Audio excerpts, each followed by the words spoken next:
Now welcome inside Fenway Park as the Red Sox tonight host the Los Angeles Angels. As the Red Sox take the field after a long day of baseball yesterday and splitting the day-night doubleheader. The Red Sox and Angels get ready for the third game of the series. Let's check out the visiting Angels lineup brought to you by Rico.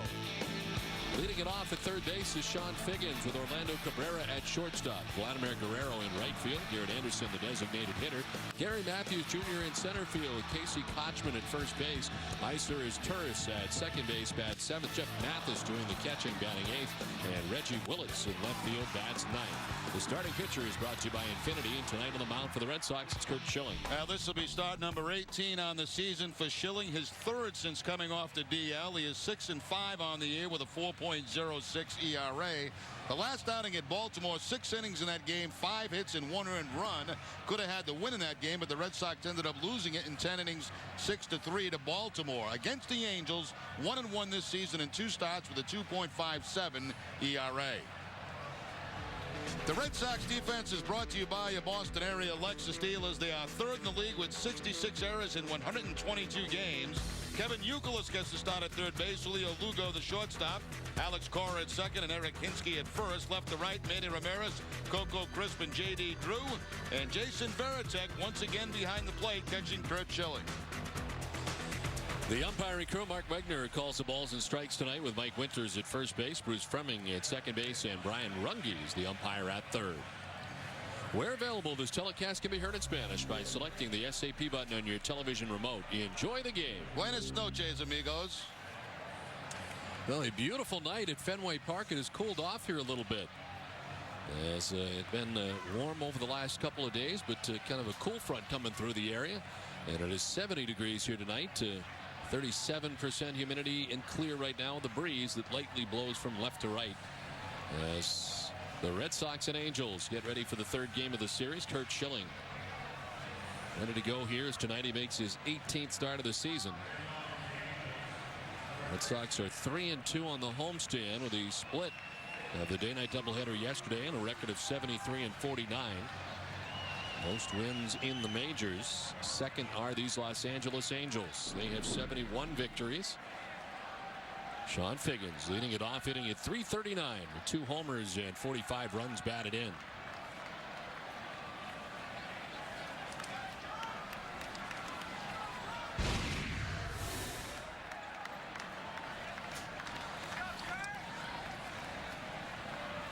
Schilling ready to work, and the first pitch of this one is in there for strike one to Sean Figgins. Now, one thing we've noticed since Schilling has come off the disabled is the fact he's thrown a lot of curveballs, and he starts Figgins off first pitch curveball.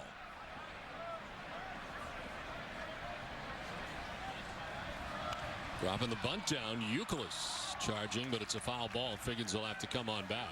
A pretty smart move there by Figgins. You know, you've got Lowell out of the lineup tonight, getting a night off. Youkilis has basically been over at first base all season long. Why not try him out? And that's what you're supposed to do when you bunt down that third baseline. Try to put it right on the line or put it foul. Now Youkilis backed up with 2 strikes on Sean Figgins. 4 for 14 in his career against Curt Schilling. And he chops it right side, and Cora backs up on it and throws him out for the first out. Now, Don, you mentioned the cool temperatures. This feels very much like September, doesn't it, here tonight? Sure does. Tonight and tomorrow is supposed to be cool and very comfortable days to watch baseball here at Fenway Park. So 1 down. It brings up Orlando Cabrera. On both ends of the doubleheader yesterday. Hits at .309 with 7 homers and 68 runs batted in. Cabrera drives it to deep left field as Ramirez turns around, looks up. It's high off the wall. And he plays the carom to throw to second base, and Cabrera just in safely. On a close play at second base, but he's got himself a 1-out double. That's that curveball again from Curt Schilling. A first pitch curveball. Cabrera's all over it and just missed a home run by a couple of feet. Cabrera, a .317 hitter in his career off Curt Schilling. As I mentioned, just missed a home run and in his second base with the 1-out double. The bare hand throw by Manny, but not in time to get Orlando Cabrera. That was close. Almost out of here. The 5th double for Orlando Cabrera against Kurt Schilling in his career. 5 of the 14 hits he's had off Kurt are doubles. Stands at second base, 1 away for Vladimir Guerrero.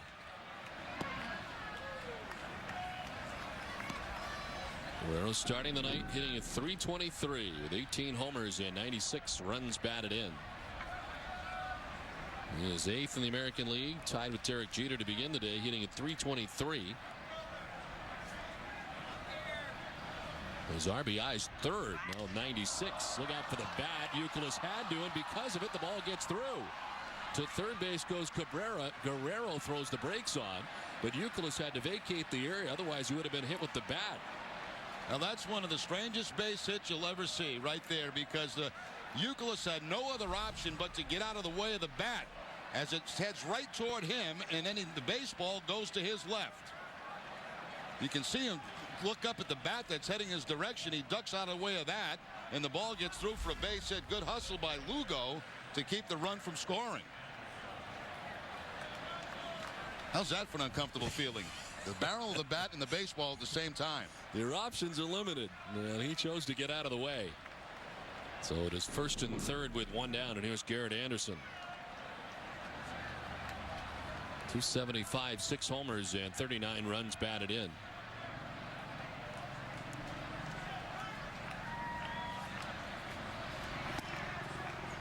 Vladimir Guerrero stands at first base. Had a great series, 6 for 11 in the series now with that base hit. He was 5 for 10 in the day-night doubleheader yesterday, of course, DHing in game 2. He's been on a ton in the series, not just the 6 hits, but reaching twice on 2 errors. The 1-0. This is outside, 2-0.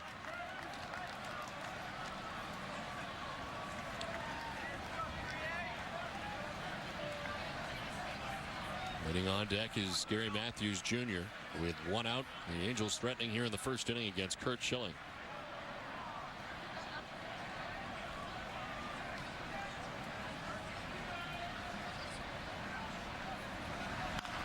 On the ground to first base. Hinsky turns to second for 1. The relay from a knee is not in time. Gets away, and scoring from third is Cabrera. The Angels jump on top 1-0 as Julio Lugo threw that from his knees. And Anderson's able to reach it first. Yeah, the spin around here, and the throw is going to take him down to his right, and from his knees tries to make the return throw to Schilling. Always difficult when that pitcher has to cover first.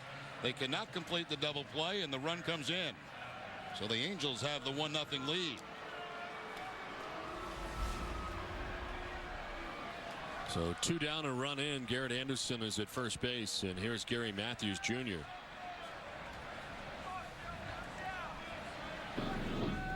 The center fielder hits at .269, 16 homers, and 67 runs batted in. His first year in an Angels uniform. He has 25 RBIs in his last 33 games. And then he takes strike 1 from Schilling. Just a .179 hitter against Kurt Schilling in his career.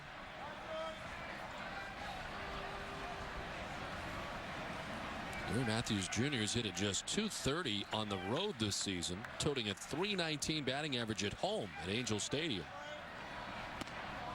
Gets the elbows and arms out of the way.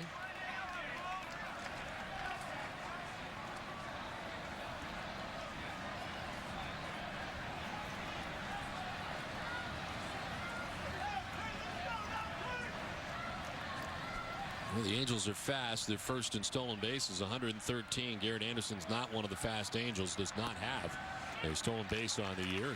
He stands at first base here with 2 outs. Been on the DL 2 different times this season, missing 48 games. And the speed that was once not too bad is not there any longer for Garrett Anderson.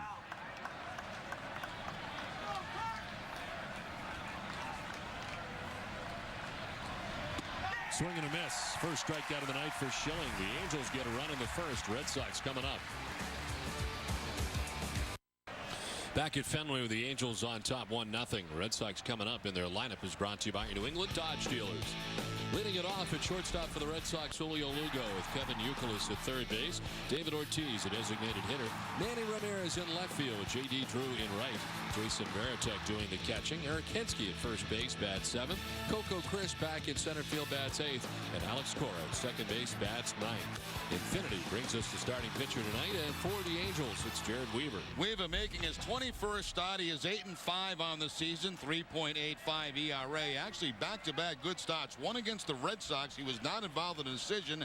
That's a game the Angels won 4-2, and he got a win last time out against Minnesota. 7 in the third in that game, and 2 earned runs. Julio Lugo leading it off for the Red Sox and taking strike one over the outside corner.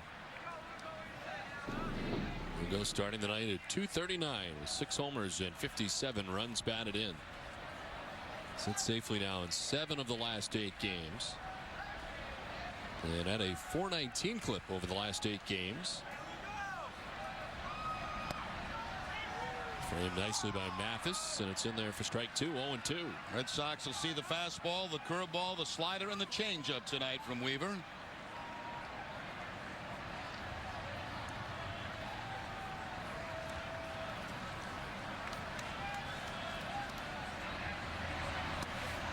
Outside 1-2. Jared Weaver, still just 24 years old, from Northridge, California. First round pick, 12th overall back in 2004. And of course, when he arrived on the scene with the Angels, he actually bumped his brother Jeff Weaver off the roster. As the pitch misses outside, the count evens at 2-2. Now, both teams, I'm sure, are very happy when that day-night doubleheader was over yesterday, but I think especially the Angels, who had arrived late the night before from Toronto and had to get up to play that early day game. John Lackey, of course, getting the start and getting roughed up by the Red Sox in game 1. Lugo lines it right to the second baseman, Meiser Turris, for the first out. The Angel defense is brought to you by your New England Ford dealers. They're 11th in the American League with 78 errors on the season. Sean Figgins will be at third base. Orlando Cabrera, the shortstop. Meiser Turris at second, and Casey Kochman at first. Left to right, Reggie Willits, Gary Matthews Jr., and Vlad Guerrero. And Jeff Mathis doing the catching for Weaver. One away here in the last half of the first inning. Kevin Youkilis batting in the 2 spot. Playing at third base tonight for the Red Sox. He is just 3 for his last 26 coming into tonight's action. Overall, the batting average has slipped under 300 to 294. 12 homers, 63 runs batted in. Well, the Angels last night, you mentioned the fact that they were a tired bunch coming in. I guess that gives them even more credit for the way they were able to bounce back late in last night's game. Really could have packed it in. Yeah, it did. It looked like a Red Sox sweep yesterday when they got those runs late in the ball game, and of course it did not end up that way. Strike 3 call, and Weaver makes very quick work of Kevin Youkilis, his first strikeout of the night. Looked like Weaver dropped down to the side just a little bit more with the fastball and picks up the outside corner against Kevin Youkilis.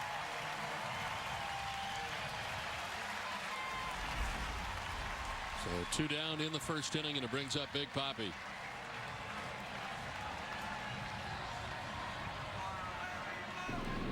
David hitting at .314, 20 homers, 75 runs batted in.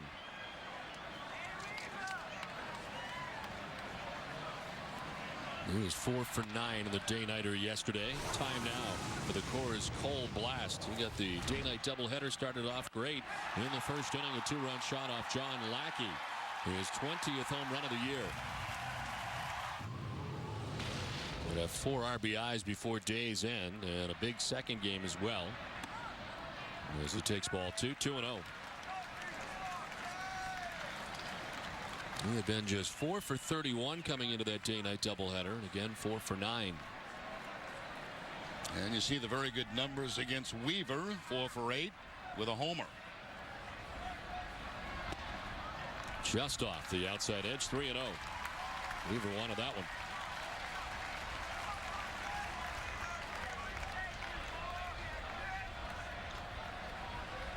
Manny Ramirez waits on deck. Red Sox trail 1-0 as they bat in the bottom of the first. Ball 4 and a 4-pitch walk after a 3-pitch strikeout. And the Red Sox have a base runner. Well, other good news to report. I guess we saw a sheet prior to the ball game. They raised over $3.5 million, right? Correct. Yesterday, so we kind of predicted between 3.5 and 4, and they got there. That's terrific. This is about 3.6, which is huge. 3.6. And a great day yesterday. So many wonderful things happened yesterday. We were able to witness firsthand. And we thank all of the generous donors in Red Sox Nation who have come up in a very big way, as Red Sox Nation always does. So 2 down, Ortiz at first. Here's Manny. And he takes strike 1 over the outside corner.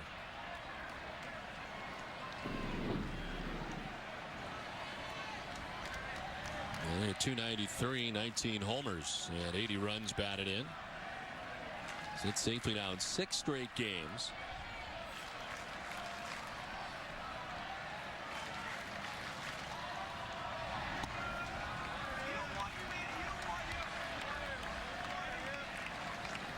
This play profile is brought to you by Sovereign Bank, the official bank of the Red Sox cable network. Look at the breakdown in Manny's time with the Indians and with the Red Sox. This is the 7th season that Manny has been in Boston. That's amazing how close those numbers are. A model of consistency.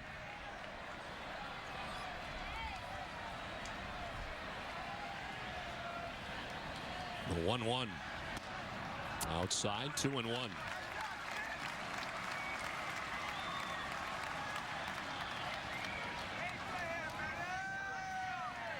Manny, 3rd most RBIs in the majors since the All-Star break. He's got 35.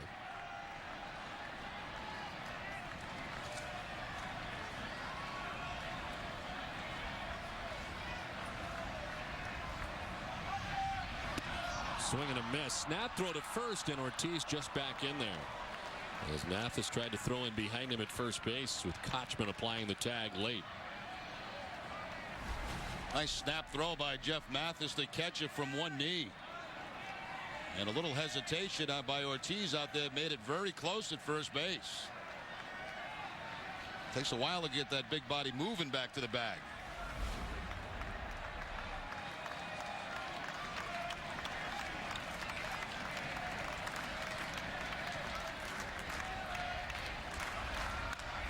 And he roots this one down the left field line. It'll curl foul back into the seats. Kind of hooked him. Now, you know how you never know where Manny's coming from? Yes. I'm sitting here today in the clubhouse. He comes walking in. He walks up to me, gives me a hug, and he says, you know, I think one more year. One more. I have no idea what he's talking about. Whether he's going to retire after one more, he's going to get traded after one more, I have no idea. He says, been nice knowing you. And he went to his, where he usually hangs out. Well, you might have a big scoop here. Then this is. Yeah, but if I believed everything he's told me in the last 5 years, I'd be wrong every time. He's also the guy that tells us all the time that he has no pop. Yeah. He's still got some pretty good pop. But one more year was on his mind today.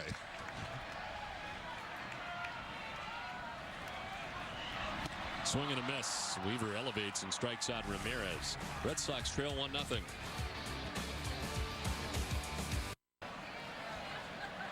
Here's Casey Kochman, who leads it off in the second. Kochman, Meiser is terse, and Jeff Mathis. I heard for a while it was #1 in Saibu.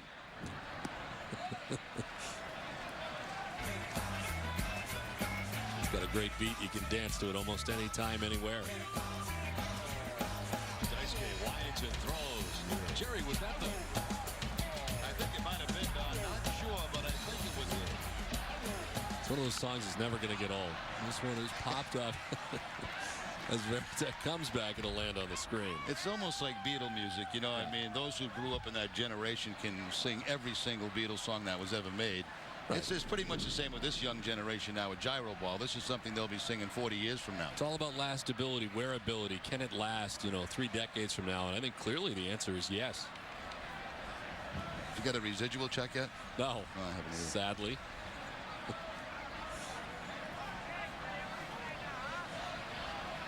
The 1-1 to Kochman. There's a strike, and the count is 1-2.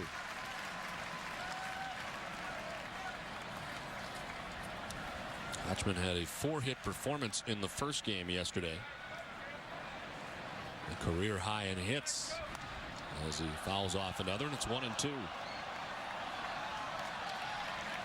And snapped an 0 for 13 stretch for him.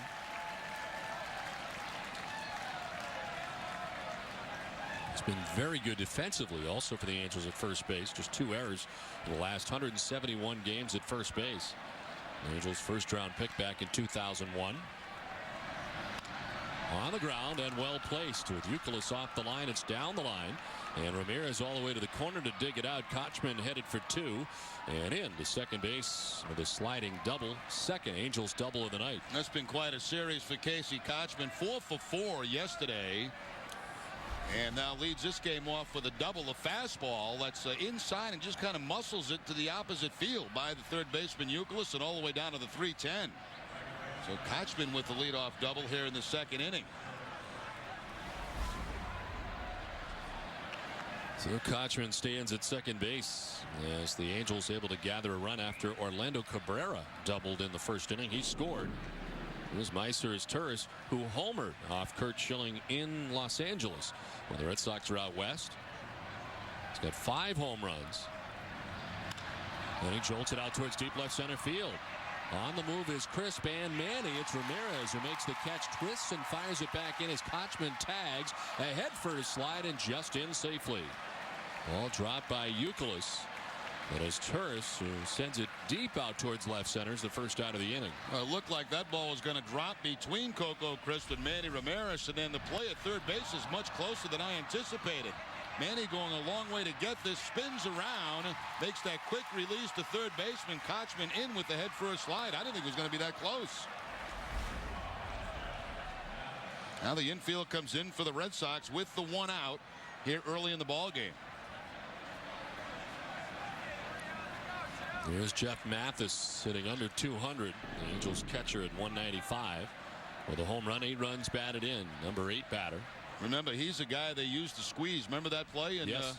Out in Anaheim? Sure do.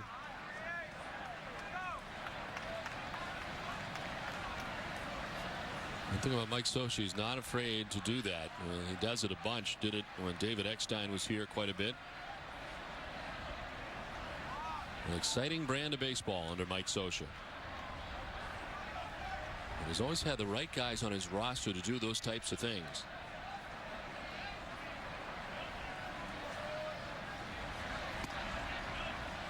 And certainly remembering that play out in L.A. in Anaheim. They pitch out in the first pitch. Strange thing about it is on the squeeze out there it was an 0-1 count. This more of a squeeze count right here, 1-0.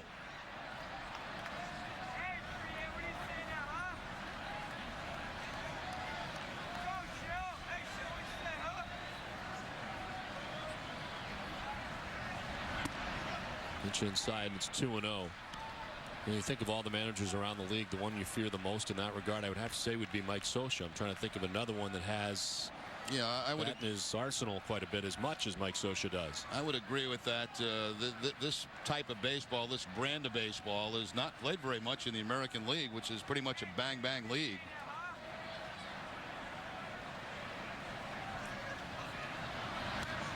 Fouled off and the count 2-1. But you know, when you have a team that really does not hit a lot of home runs, we've mentioned the Angels 13th in the league in home runs. You have to at times try to create runs, string hits together, hit and run, steal, squeeze. With the production yesterday, they moved from 5th in the league in runs to 4th in runs. They're scoring runs, but not with the home run. As Reggie Willits waits on deck, number 9 man. Strike over the inside corner, and it evens up now at 2-2.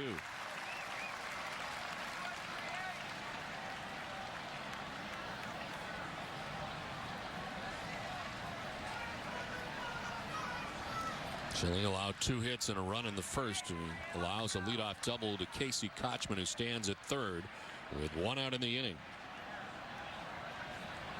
Infield in on the 2-2. Foul back, will do it again. The Yankees, as you can see, won today 5-2. They beat the Tigers. So the lead right now 4.5 for the Red Sox. It looks like Roger Clemens getting the win in that game against the Tigers. Correct.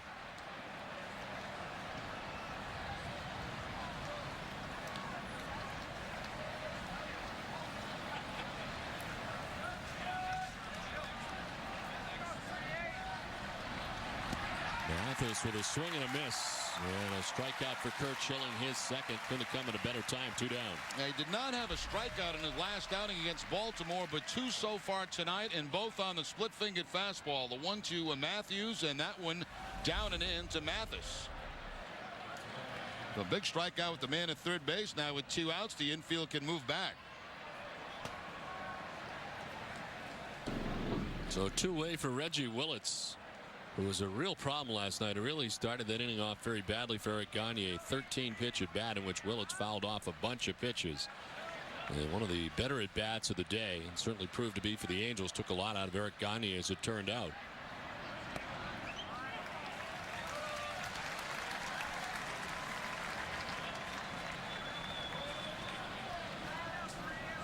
Next, third among American League rookies, batting at .297. He's fourth in hits with 98. And first among rookie on base percentage at .397. Leads all rookies with 25 stolen bases. Takes the strike over the outside corner, and Schilling is quickly ahead 0-2.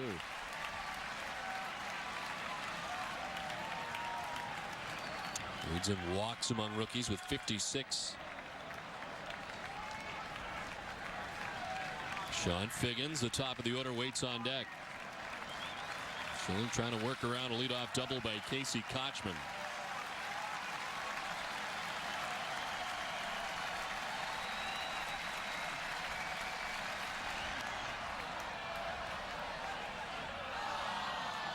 Tomorrow afternoon, head to Showcase Cinemas with the family for a matinee edition of NESN HD Game Night. Red Sox Live. Catch the Red Sox and Angels in NESN HD live from Fenway Park at 2 from the cool comfort of Showcase Cinemas.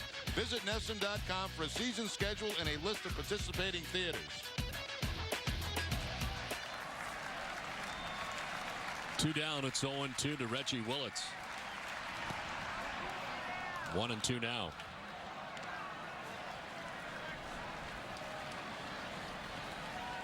Willits ranks first in the American League in percentage of pitches taken. 66% taken.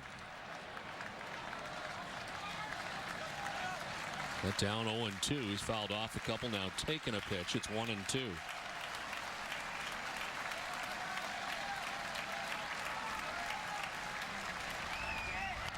This fouls one off to the left. It was truly a pest from the number 9 spot, as the Red Sox have found out.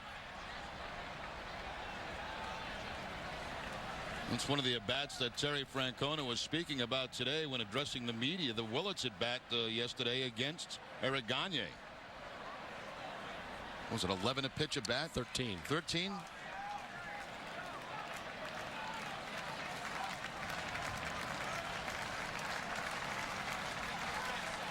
One, 2 to Willits.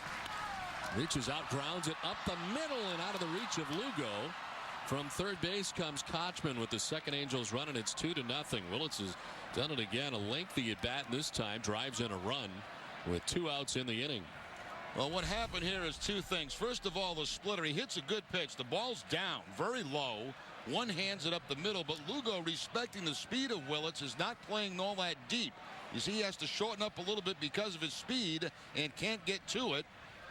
And it goes into center field for the base hit. So Willits continues to be a pest to the Red Sox. That was a good splitter by Schilling, down and out of the zone. Willits picks up his 32nd RBI of the season.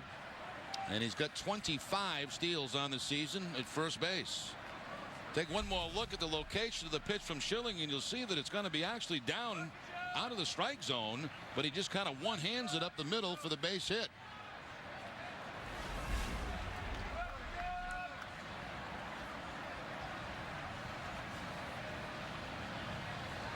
Sean Figgins, the batter, as Schilling checks on Willits back to the bag. And you'd think here with 2 outs he would be trying to go. If he's safe, he's in scoring position. If he's out, you have Figgins leading off next inning.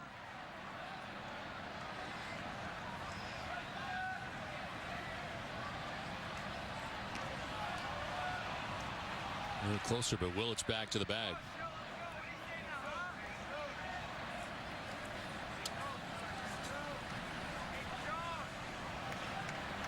Angels lead the American League with 113 stolen bases. They have led the American League in stolen bases in each of the last 3 seasons, starting in 2004.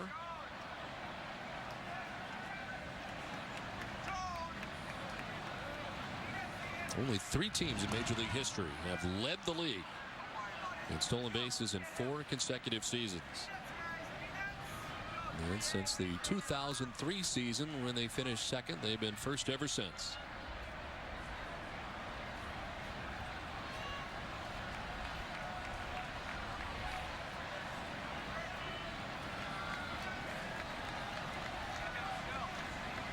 Once again with the lead as Schilling brings it homeward, and it's driven to deep right.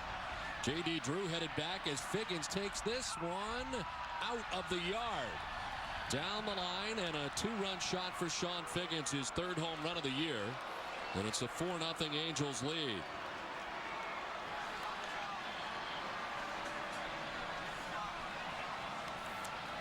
Well, 2 things. First of all, Willits with the swing and the ground ball up the middle for the base hit on a good pitch by Schilling. That's down and out of the zone. Being the pest that he is, he gets the base hit to drive in a run. It extends the inning. And then Figgins gets the fastball that's supposed to be away. It stays inside, and he hits it right down that right field line a couple of rows deep for the home run. His 3rd of the season. Well, pop up off the bat of Cabrera, foul ground Youkilis and Veritek, but it's back into the seats.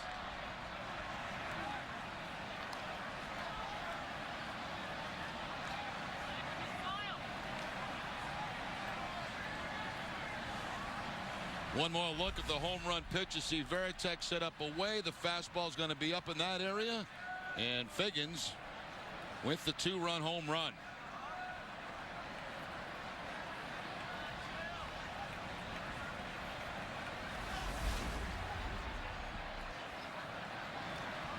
And Cabrera left side, and that gets through into left.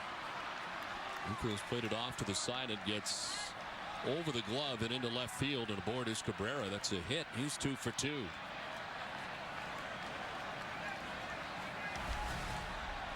Youkilis back behind the bag, and this last hop you're going to see just top spin on that hop and right up over the glove.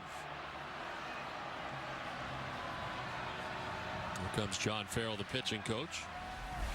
Schilling has given up now 4 hits in the inning and 3 runs in the inning. Orlando Cabrera's been very aggressive against him, swinging at all 3 pitches that he's seen from Curt Schilling. He's got 2 hits.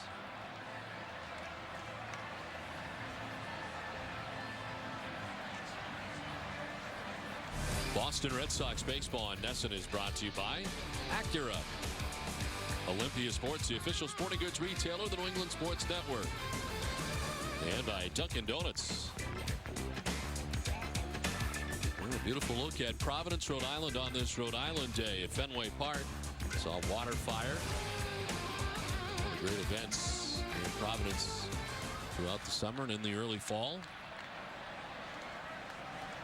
Vladimir Guerrero, quick toss to first, and Orlando Cabrera just back safely.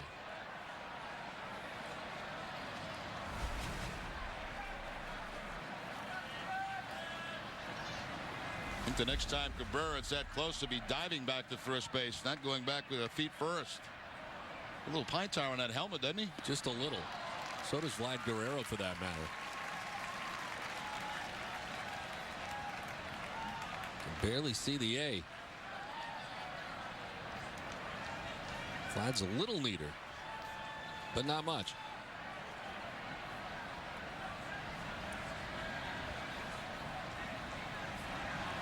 Guerrero, 1 hop to Youkilis to second base for the 4th shot that ends the inning.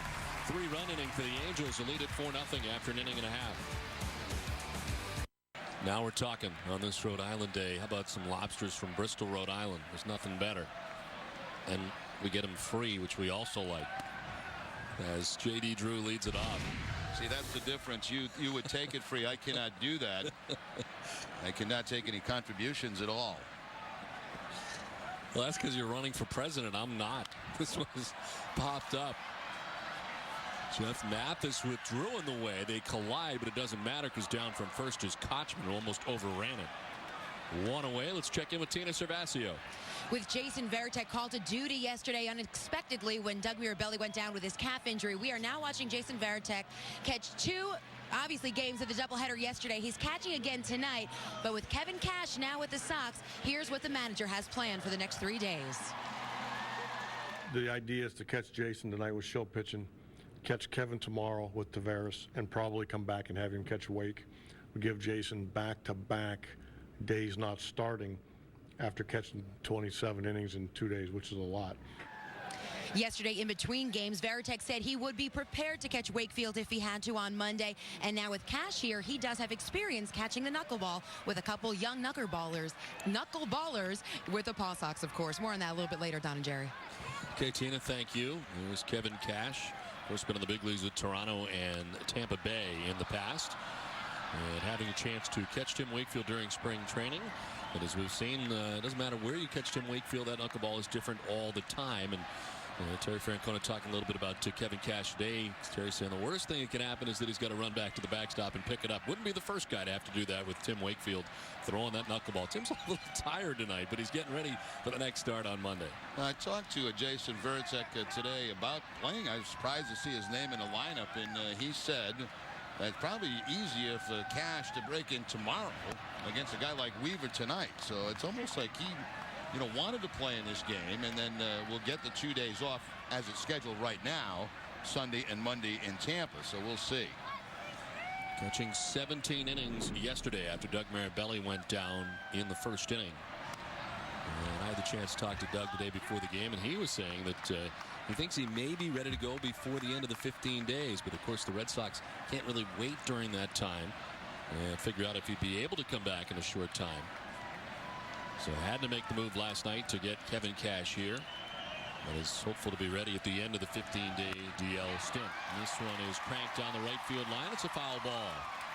Well, the urgency, Don, of the situation yesterday, that happening so early in a day-night doubleheader. I mean, the Red Sox couldn't roll the dice without having, somebody here that was available to catch. And Francona says they were all kind of guys that were, saying, oh, I can do it. I can do it. I did it in high school. I did it in college. I did it, well, it's a little bit different in catching these guys.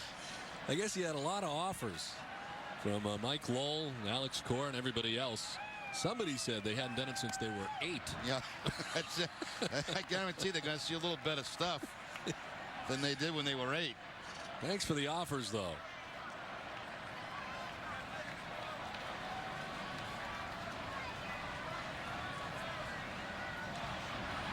Varitek to center field. Gary Matthews moves over and makes the catch on the backhand before it hits the grass. 2 down.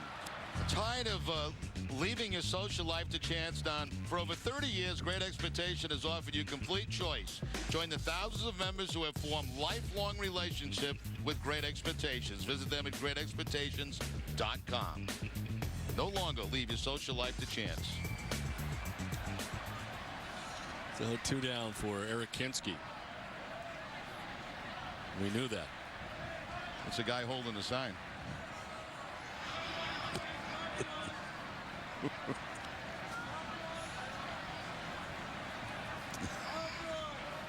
How can they resist? They're only human.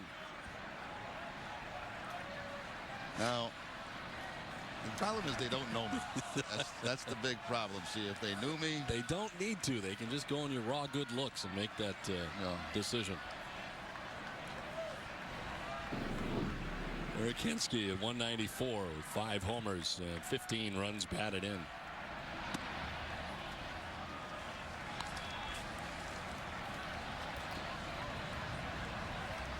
Mike Lowell, who played both ends of the day-night doubleheader here yesterday. And the day off, Youkilis at third, Hinske at first base. And the strikes even the count at 2-2. Hinske's now started 4 of the last 6 games. And this marks the 17th start for him at first base this season. He started 9 times in right, 5 times in left, and once as a designated hitter. Swing and a miss. Weaver's third K. Down in order go the Sox. They trail 4-0.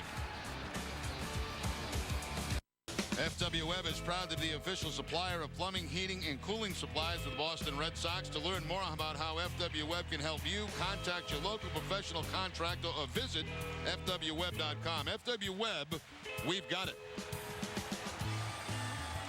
Last half of the fourth inning. Nice catch by Manny Ramirez right off the shoe tops in left field and last inning. And it's Manny leads it off here in the bottom of the fourth. Originally, I thought it was his glove that fell off, but it was his hat that fell off, and of course the ball in the glove. So a nice play by Ramirez.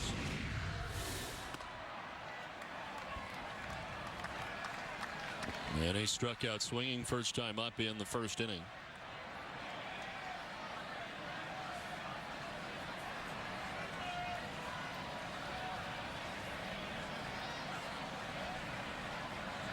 Well, because of the end of the inning, Theo really never got a chance to answer the question about the young players that have come up, so I'll answer it for him. I think they've done a great job. You know, you have a competitive team on the field, which of course you have to have, a team that has a chance to win a division, get into the playoffs. Yet you've got guys like Lester, Ellsbury, Buchholz, who we saw yesterday, Dustin Pedroia, all playing parts in this edition of the Red Sox, and of course in the future. So that's kind of the perfect situation, you know, being competitive on the field with a chance to win, yet developing your own talent, which they've done a very good job of over the last 3 or 4 years. And now we're seeing some of the results of that coming to the big leagues. I'll tell you what, Don, I really liked Buchholz yesterday. I really liked what I saw out of him. You know, I don't, and you know this better than anybody. As Manny fouls it off, I don't think you could do a youth movement in Boston like we've seen in Cleveland and other places. We've said that many times. You can't rebuild, you know, No. but you've got to be able to plug in, and that's what they're doing, and that's what they've been doing for the last couple of years. And you plug in, you got a big payroll, you get good players, but yet you have to be able to plug in your minor league players. And then also when it comes to making trades, because you got some depth, it makes it a little bit easier. Full count to Manny, turned on that.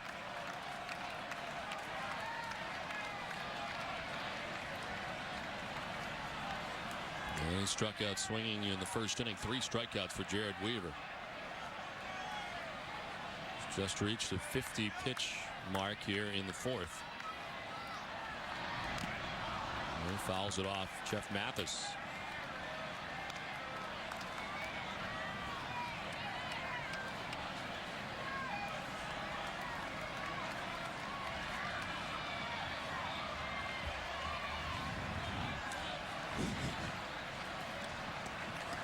Murphy's been hit before.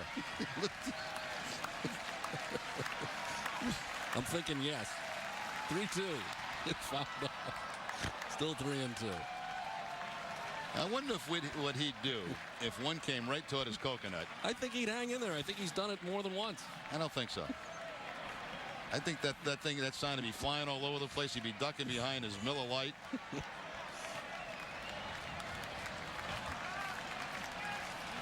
He should have been on Sox Appeal.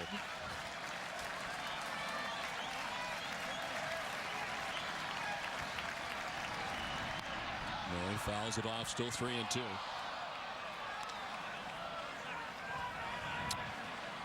You know, the Sox Appeal thing. They're using a lot of our between inning comments about some of the contestants. I know. And I'm afraid for my life. I am a little nervous about my own. Things we were kidding about, we didn't realize would actually be out there. Swing and a miss. Manny strikes out for the second time against Jared Weaver. Manny yet to have a hit against Weaver in his career. Now 0 for 5. Struck him out twice tonight, both times on the fastball. Back in the first inning, Weaver going to the outside part of the plate and up against Manny. And this time right down the middle of the plate. And the strike to J.D. Drew, fouled out to the first baseman Casey Kochman in the second inning.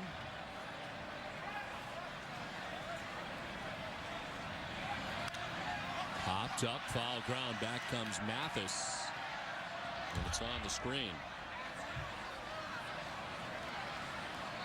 Sign up now for the Red Sox Foundation's Fantasy Camp at Fenway Park on September 19th. You will get your own personalized Red Sox jersey, your name announced as you step to the plate and play on the field at historic Fenway Park. Proceeds from the event will benefit the Red Sox Foundation and the children's programs it operates. For more information, visit RedSoxFoundation.org or call 617-226-6760.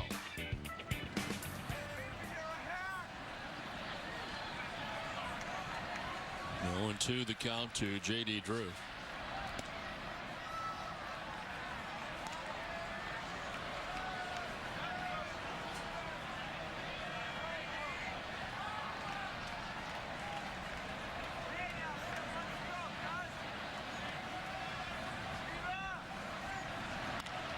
To right, Guerrero. 2 down.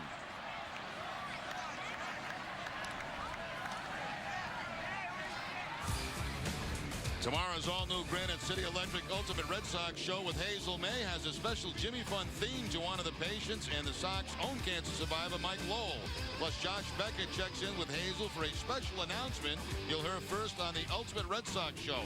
Watch it all tomorrow at 12:30 right before pregame coverage begins. Mike Lowell with the night off here tonight, at least to begin the ball game. A cancer survivor himself. As Jason Varitek bats with 2 outs and the base is empty.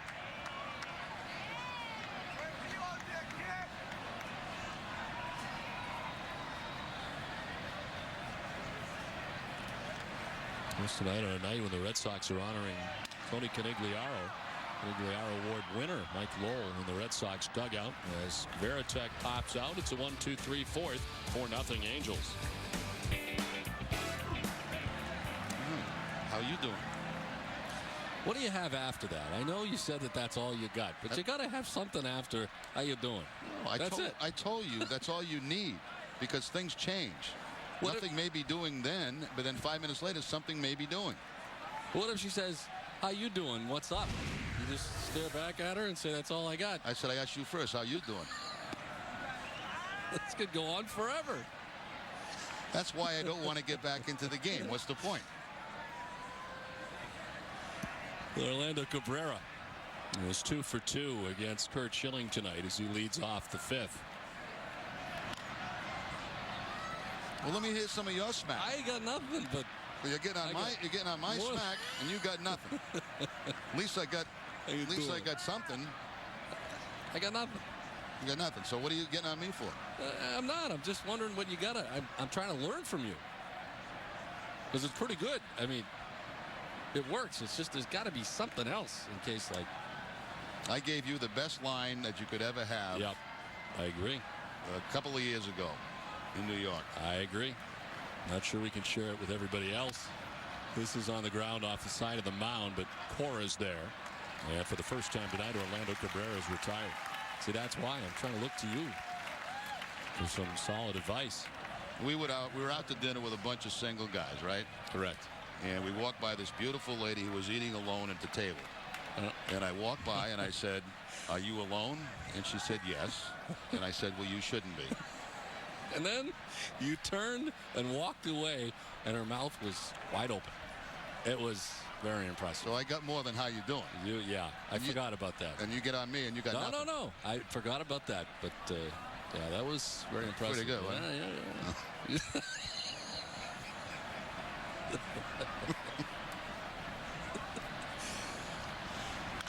Led Guerrero chops it foul just beyond the Angels dugout.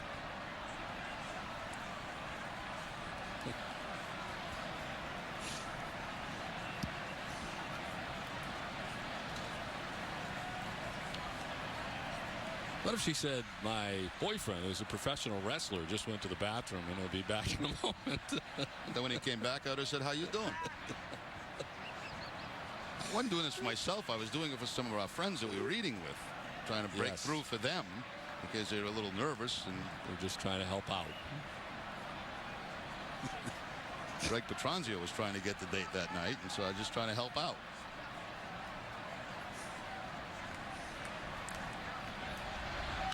Guerrero lifts it high and deep, but fortunately foul. He's got 5 home runs already against Curt Schilling.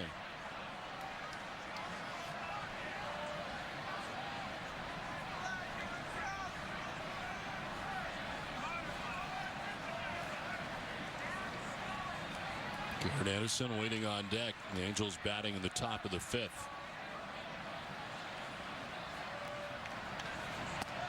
They elevate and miss. 2-2. Now, it's amazing. You get the impression that anything you throw could be hit by Guerrero. He thinks he can get to just about everything. And he can.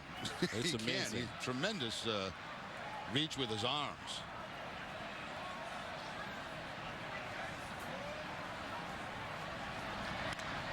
To left, straightens this out. That's 6 home runs off Curt Schilling in his career. Guerrero's put the Angels on top 5-0. There's a great example, Don, of what you were just talking about. Now, again, this is not a bad splitter here at all by Curt Schilling. This is just Vladimir Guerrero being Vladimir Guerrero.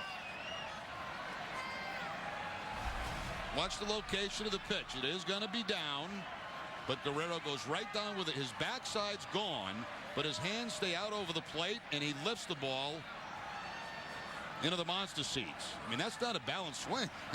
he's a little bit fooled by the pitch, but still can go down there and get it and hit it out of the ballpark. Amazing. Nice to be a little bit fooled on the pitch, but still be able to take it out. As the pitch in there for a strike to Garrett Anderson, who's 0 for 2 against Curt Schilling tonight. There have been 2 splitters hit in this game. One by Willits back in the 2nd inning, and that one by Guerrero. I mean, those aren't that bad a pitch.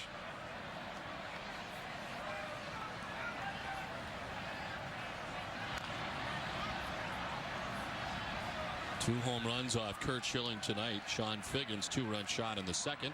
Solo shot now for Vlad Guerrero.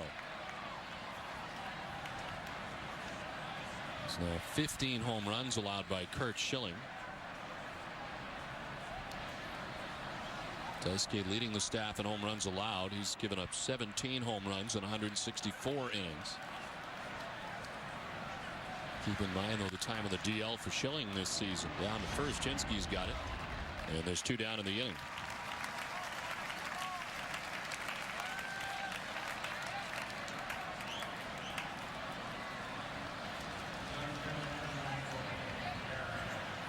Two split fingers I was talking about back in the 2nd inning. The one to Willits. That one's down out of the strike zone, but he makes contact and grounds it up the middle. This one here to Guerrero's a little bit higher, but still not that bad. It was supposed to be away. It stayed inside, and Guerrero with the line drive home run.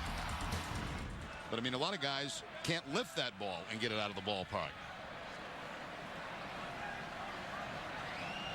There's Gary Matthews Jr., who's 0 for 2. He struck out swinging and popped out to the second baseman, Alex Cora.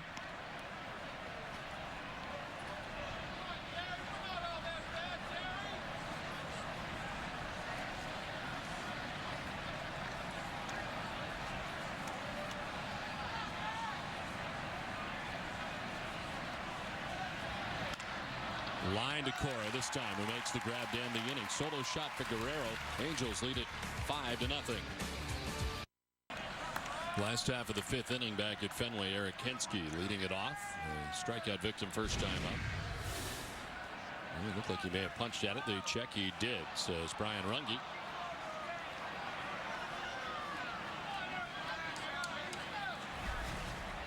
Big slow curveball from Weaver, and Hensky unable to control the head of the bat.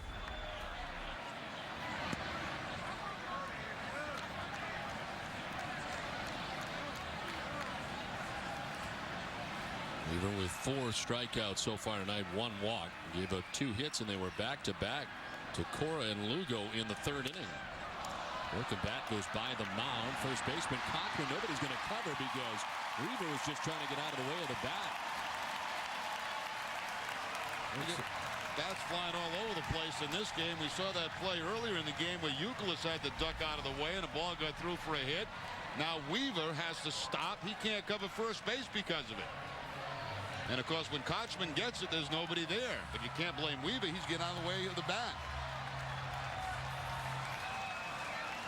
So 2 broken bats that have really resulted in base hits tonight. The one by Kevin Youkilis, and that one for Eric Hensky. Third Red Sox hit of the night. There's Coco Crisp, who fly to the warning track in center field. His counterpart, Gary Matthews Jr., made the catch on the warning track in the third. Swing and a miss.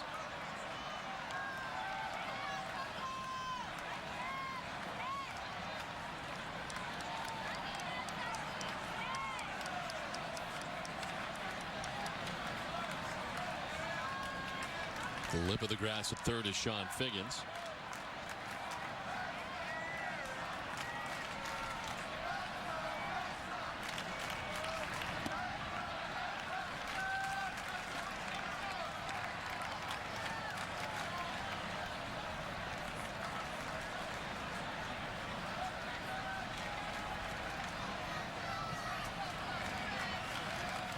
Alex Cora waits on deck, nobody out. We're in the last half of the fifth. Now towards right center field, hit pretty well. Back goes Matthews towards the pen, and that's off the short wall. Penske being stopped at third. It's a long double for Coco Crisp, who nearly got it out of here.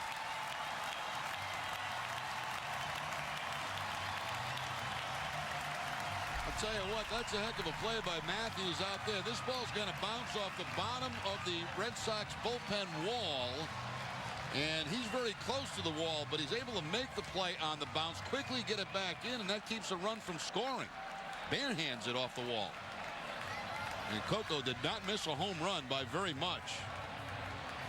So the Red Sox again with that second and third situation, this time with the nobody out. They had it with one out in the third inning and could not score as Youkilis flied to right, Ortiz flied to left. And the Red Sox stranded a pair in scoring position. They've left three men on. At second and third, nobody out. Cora singled his first time up. And take strike one from Jared Weaver.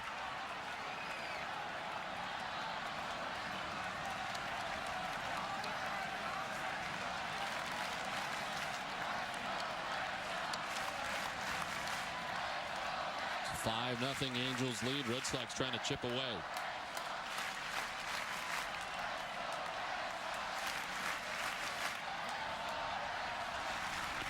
Swing and a miss, 0-2.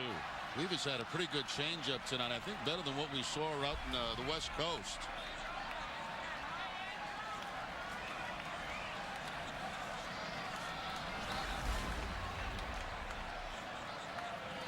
Comes in at 8-5, a 3.85 earned run average. His 21st appearance of the season.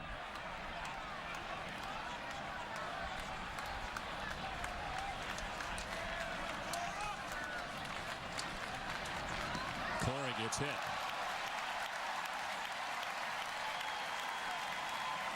Well, Alex hit with the pitch to load the bases. Now Weaver tries to snap off a breaking ball way ahead in the count, and it gets a piece of Alex Cora. So the Red Sox have their best opportunity of the. Let's send it to Tom Caron. TC. Thank you, Don. Our New England Toyota dealer game break. As you guys mentioned earlier, the Yankees with a 5-2 win over the Detroit Tigers. Trailed this one 2-1, but they came all the way back. Roger Clemens gets the win with 6 strong innings. He struck out 8. He's now 5-5 on the season. The lead's 4.5 right now, guys. It's 5-0. The Angels on top of the Red Sox. As because of that Yankees win, the Red Sox lead atop the American League East at just 4.5 games right now. As the Red Sox have their best opportunity of the night, a bases loaded, nobody out situation.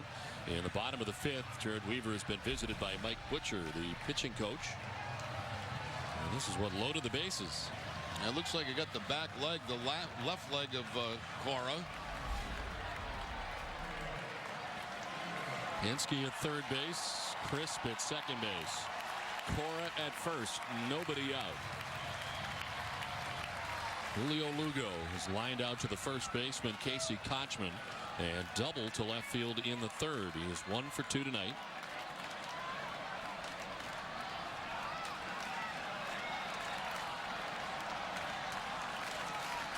Jared Weaver about to throw his 70th pitch of the night.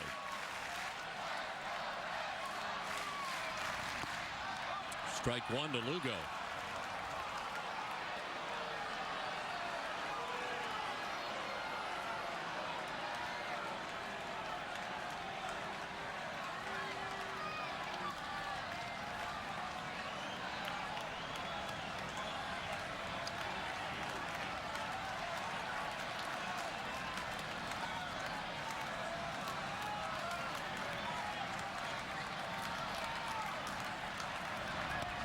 Outside, a ball and a strike. Well, that's timeout for Jared Weaver. He threw 93 pitches. And a victory against Minnesota. Went 7 1/3 innings, giving up 2 runs. Season high in pitches is 112. Did that against Cleveland back on May 9th.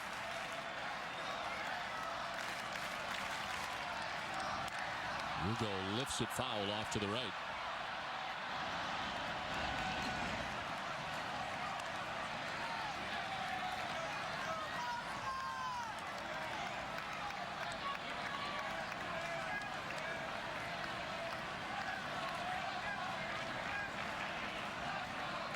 Weaver making his 4th career start against the Red Sox, 2nd of 2007.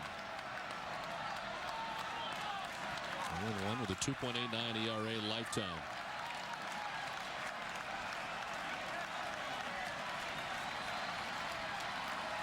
The 1-2. Lugo back up the middle into center. Pinsky from third, crisp in behind him. 2 runs in, and the Red Sox are on the board.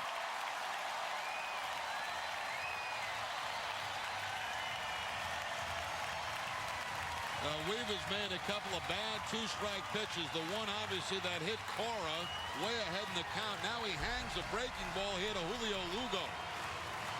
That ball just stayed up about letter high and right back up the middle for Lugo. Picks up RBIs 58 and 59 in the season.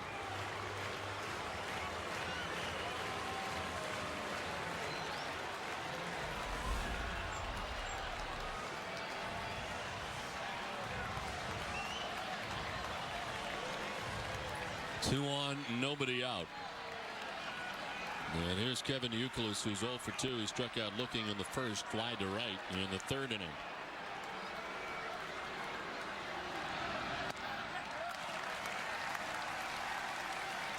Weaver giving up just 2 hits through the first 4 innings. He has given up 3 hits in this inning and hit a batter.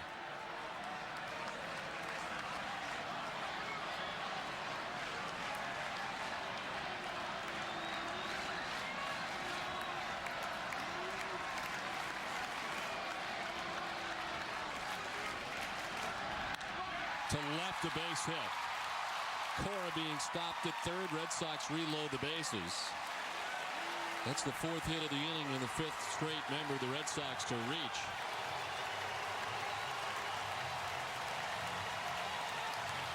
There's no action in the Angels' pen, but it looks like somebody's taking their jacket off now.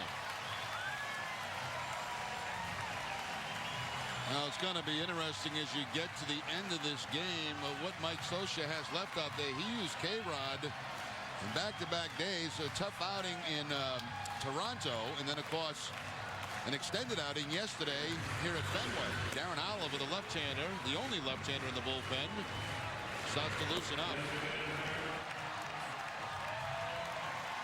Bases loaded, still nobody out. Great start for Weaver, and things have started to go south here in the 5th.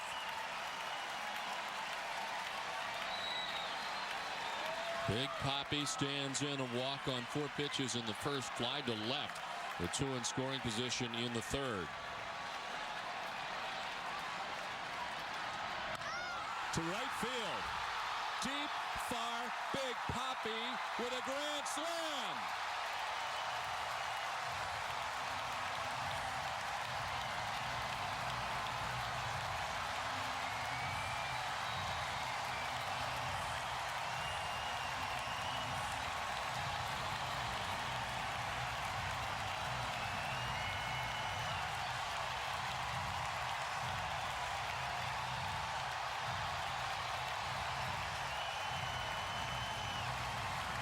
That's one of the hardest balls we've seen David Ortiz hit in a long time.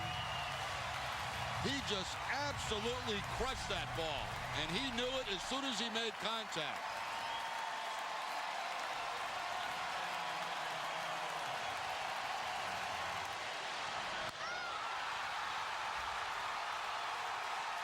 That's one you got to admire.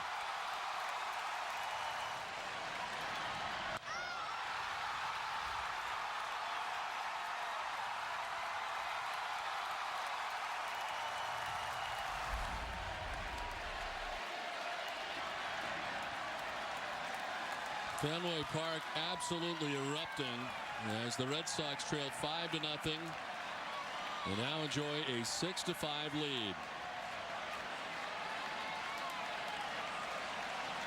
Talked about the swings of David Ortiz yesterday, and Terry Francona talked a great deal about it in his press conference today.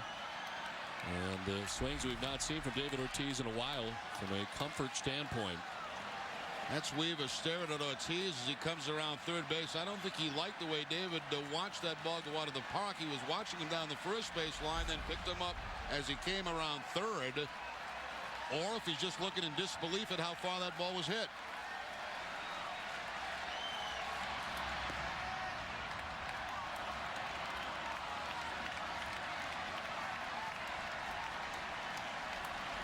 Second home run career-wise for Ortiz off Weaver.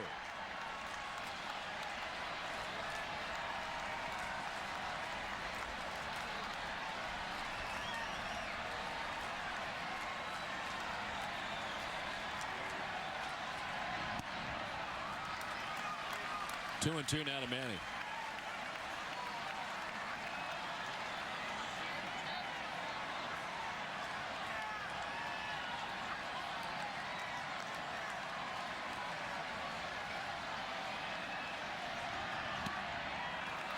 Full count.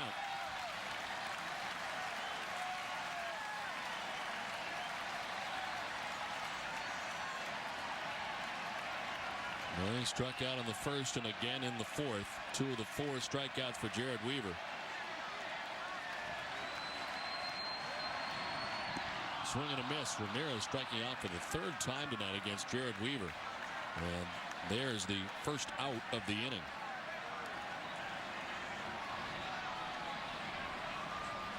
Well, just before the home run, Cora talking the words on first base. The ball over the head. Keep going.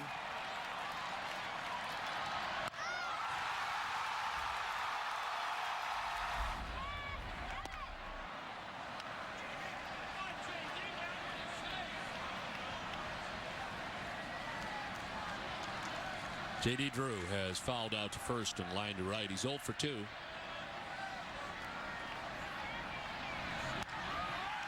To center and just out of the reach of Cabrera. Hit number 1,000 for J.D. Drew.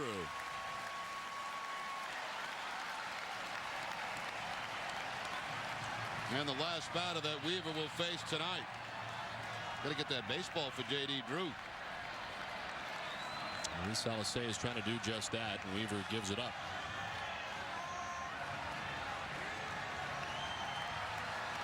Weaver done for the night. Really great start, but it went south in a hurry.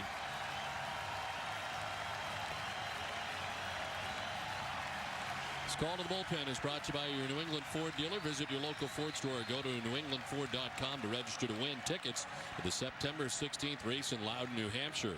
Darren Oliver makes his way in the game, and the Red Sox now lead 6-5.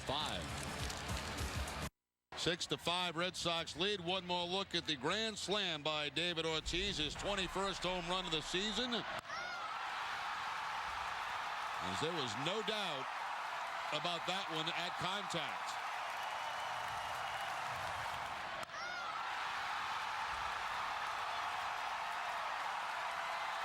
We've seen some better swings from David Ortiz over the last couple of days.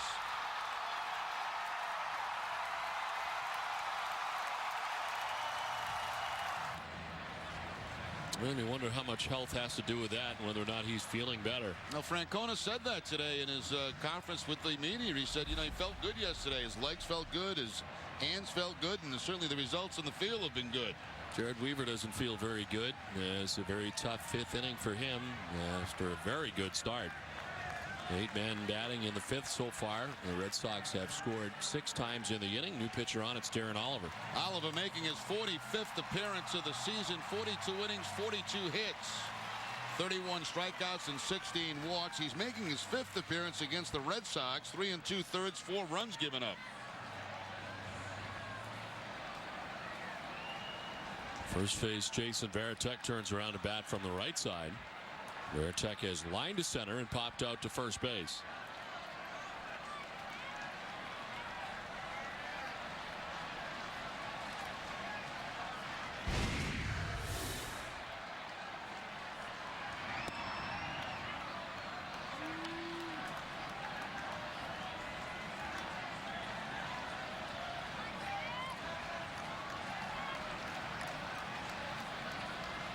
Jared Weaver still responsible for J.D. Drew, who stands at first base.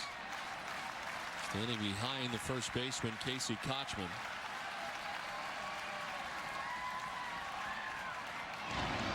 Check on him, even though he wasn't on the bag.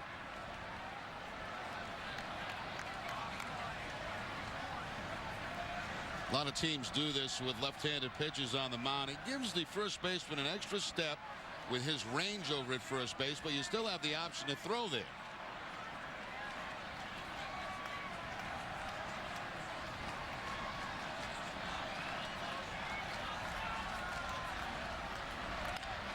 On the ground, softly left side, Figgins still with a chance at first, and he's able to get Varitek. His first thought was to try to turn the double play, but after the bobble, still able to get the runner at first and Varitek for the second out.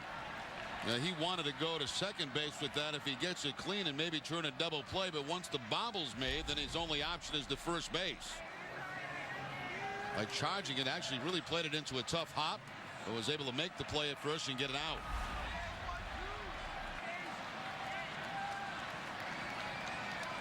So the Red Sox have batted around. Kinski got it started with the infield hit, the broken bat hit. With the barrel of the bat heading towards the pitcher, and because of that, Jared Weaver couldn't cover. And then all of this took place afterwards. 6-run inning so far. That's exactly right. That's a strange start to the inning. Then he had Cora 0-2, hits him with a pitch. A 2-strike hanging breaking ball to Lugo.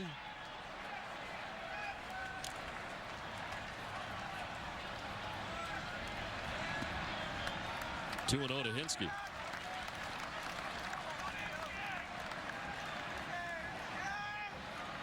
For the first 4 innings, giving up just 2 hits and a walk.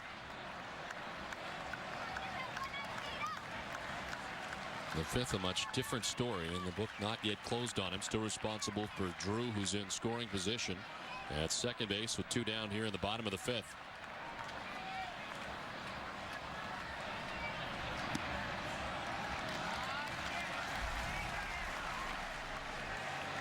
Well, anytime you give up a 5-run lead, you're not going to be happy as a starting pitcher or any pitcher.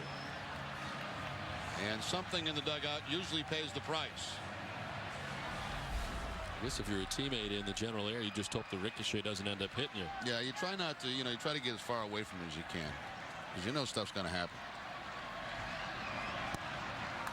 Ball 4 and a 4-pitch walk. Hinske down to first.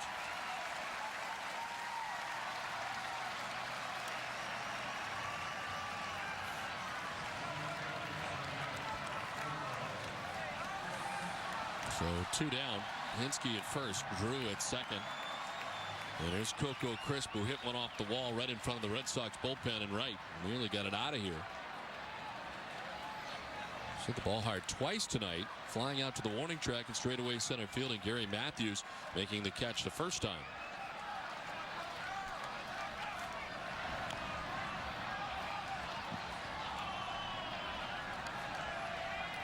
Veteran Darren Oliver, who is 36 years old. He's a member of the Red Sox back in 2002, appeared in 14 games. Actually made 9 starts for the Red Sox in 02. Was 4-5 with a 4.66 ERA. Texas, St. Louis, the Red Sox, Colorado, Florida, Houston, and last year with the Mets.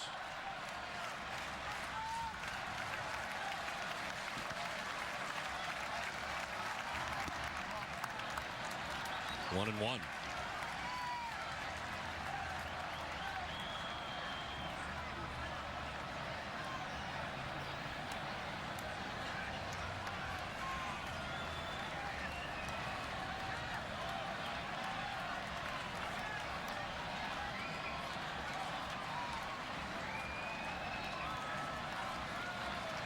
Gary Matthews Jr., Darren Oliver's dad, also a major leaguer. Played for the Pittsburgh Pirates, the Royals, the California Angels, the Orioles, and the Yankees. Bob Oliver. Pitch outside, 2-1.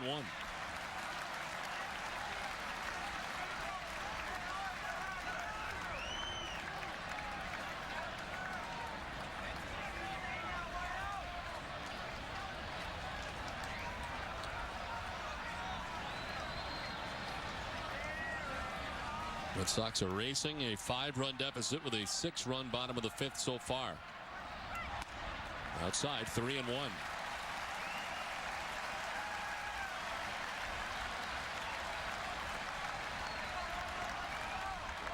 It's been a 25-minute wait so far for Curt Schilling, who doesn't mind because the 5 runs that he had allowed tonight have been erased as far as trailing 5-0. It's now 6-5 Boston.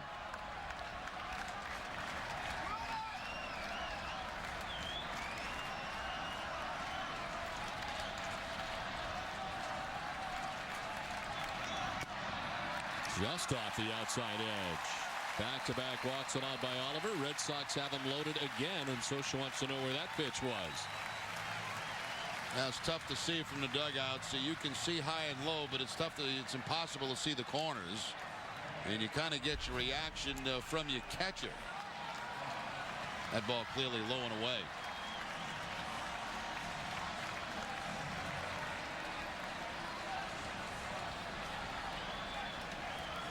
So base is reloaded for the Red Sox, and it brings up Alex Cora, who was hit by a pitch in this inning. He's also singled in the game. He's been on base twice tonight from his number 9 spot, as he takes strike 1 from Oliver.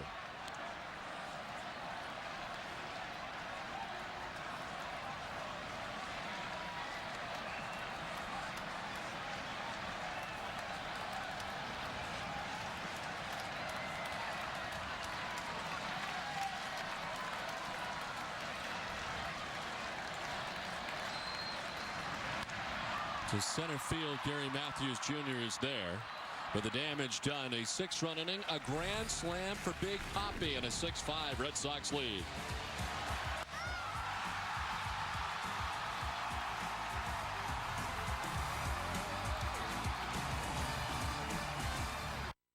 Six to 5 Red Sox on top. Time now for Tina Cervasio on the Jordan's third base deck. Tina? All of the fans here at Jordan's third base deck want to know more about the new Red Sox outfielder Bobby Kelty. Well, Kelty's father was born in Fitchburg, Mass. And while Kelty himself was born in Southern California and raised surrounded by the Padres, Dodgers, and Angels, he was a Red Sox fan. Oh, it means a lot. I mean, when you're young and you grow up a fan of a certain team, and then you get to the big leagues and you finally get to play for a team that you really rooted for when you're young, it's really excited. Extremely excited to be here, and hopefully I can help the team out as much as I can. We'll see Bobby Kelty in the starting lineup tomorrow, according to Terry Francona before the game today, if everything goes right. The newest member of the Red Sox. As we head to the last half of the 8th, it's Cora who sends one foul off Spire, who's back into the game here for the Angels. So got the final out of the 7th, back out on the mound for the 8th. And it's Cora who leads it off, then Lugo and Youkilis. He's got a hit. He's been hit by a pitch and is flied to center. That was big too. That was back in the 5th inning. Had a couple of strikes on him, and then Weaver tried to break off that curveball, and it got Cora to load the bases. All part of the demise for Jared Weaver, who was very good through the first 4 innings. They gave up 6 runs in the 5th. This will end up back into the seats.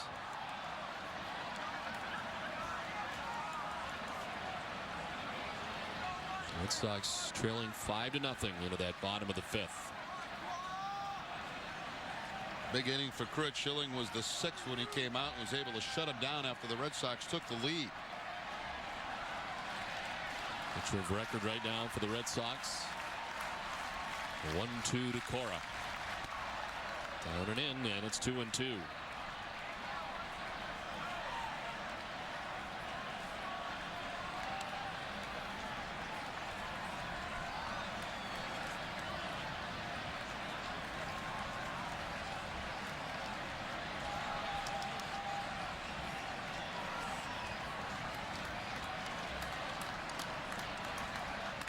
On the ground as Cabrera knocks it down but can't grab it. On at first to begin things here in the 8th is Cora. And we'll see how the Red Sox play this now with Lugo coming to the plate. Will they sacrifice, try to get a man in a scoring position, try to get an extra run as you head to the 9th? Back up the middle, Cabrera almost gets to it. A hit for Cora, his second hit of the night. Red Sox now with 11. And it's back up to the top of the order for Julio Lugo.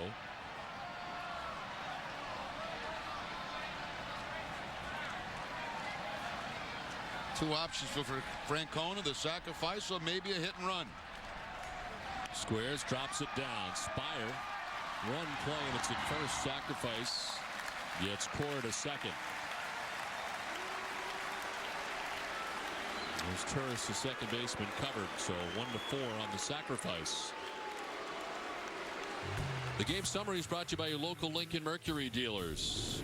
Tough start tonight for Kurt Schilling. Sean Figgins with a 2-run shot in the second inning, with the Angels at the time on top 4-0. Then Guerrero with a solo shot and his 6th career home run off Kurt Schilling. His 19th home run of the year and a 5-0 Angels lead. But then to the bottom of the 5th, with the game at the time 5-2, a grand slam by David Ortiz off the starting pitcher Jared Weaver, and the Red Sox with a 6-5 advantage that they currently have now, as Euclid slips one foul and Kochman's going to run out of room.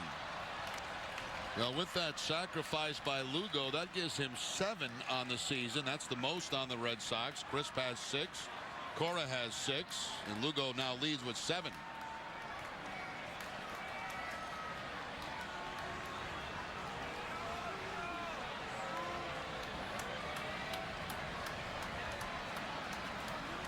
Nicholas 1 for 4 tonight. He's singled back in the 5th to left. Willits coming in on the sinking liner to make the grab. Kind of a strange route, but he recovered to grab it. 2 down. First base open. Let's see if they pitch to Ortiz.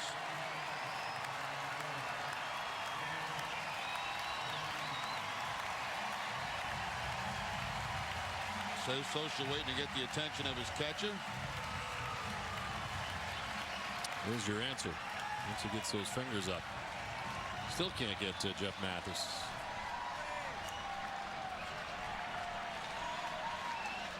There you go. Look at me and look at my 4 fingers. You know what that means? Put them on. Hey, Jeff, look at me. I used to be a catcher. Now I'm your manager. You look at me. Jeff had other things on his mind. And they'll try their luck against Manny Ramirez, who's had a very tough night, striking out 4 times. Manny's never struck out 5 times in a game.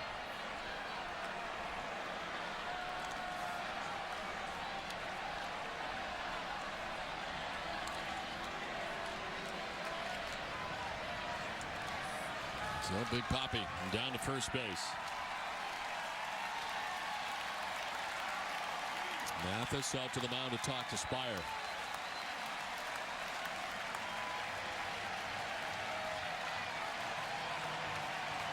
And he's striking out 4 times in the game tonight, all swinging.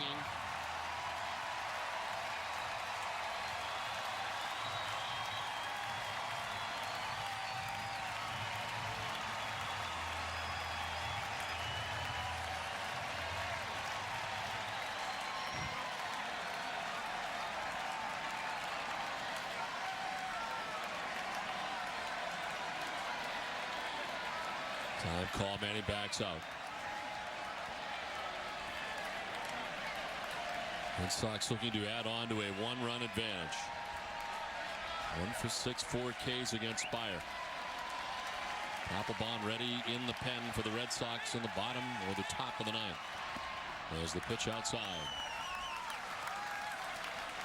Incidentally, for the Angels, the bottom third of their order expected. Meisers, Turris, Jeff Mathis, and Reggie Willits.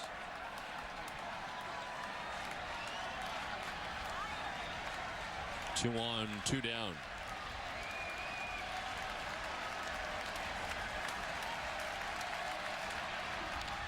Fouled off, a ball and a strike now to Ramirez.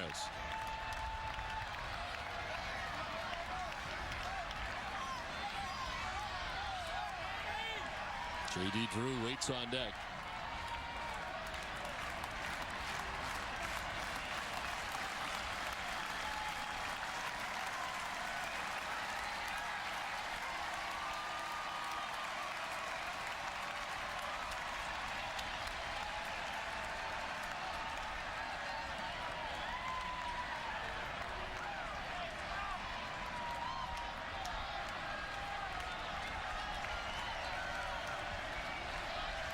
Mathis out to the mound.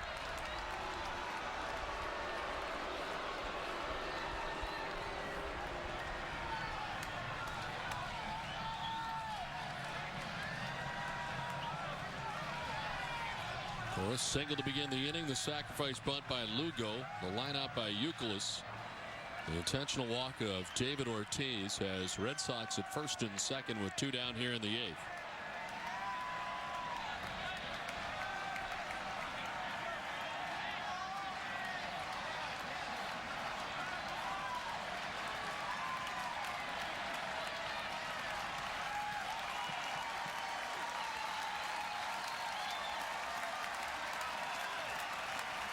Spire with the 1-1. Manny lines it towards the gap in right center field. That's going to get down. Cora from second base will score. Big Pappy's going to try from first. He'll score. 2 more runs in for the Red Sox, who lead at 8-5. Ramirez with a 2-run double. Well, Manny had a very difficult night. 4 strikeouts, illicit bat, and what we've seen over the last couple of days of both Manny and Ortiz coming up with clutch base hits. We saw it last night. We've seen it again tonight. 82 runs batted in now for Ramirez. He gets the fastball, inside-out swing, finds that gap in right center field, and gives the Red Sox a 3-run lead.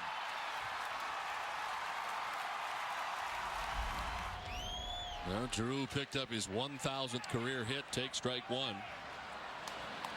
Well, the Red Sox scoring their 100th run in the 8th inning, outscoring opponents 100-42 in the 8th. Inside to Drew.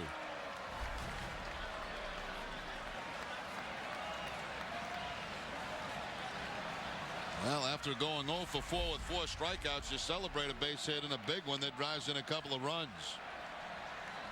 82 RBIs now in the season for Manny Ramirez. Outside, 2-1.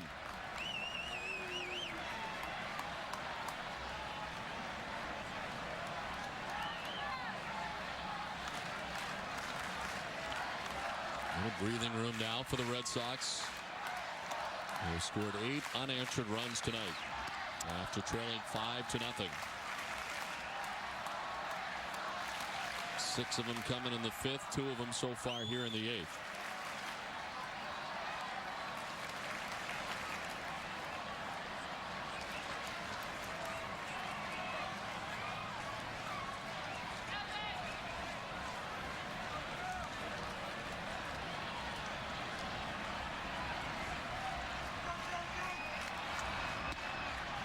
Ball 4. Down to first base goes Drew. Second walk of the inning given up by Spire. First one was intentional. And here comes Mike Scioscia.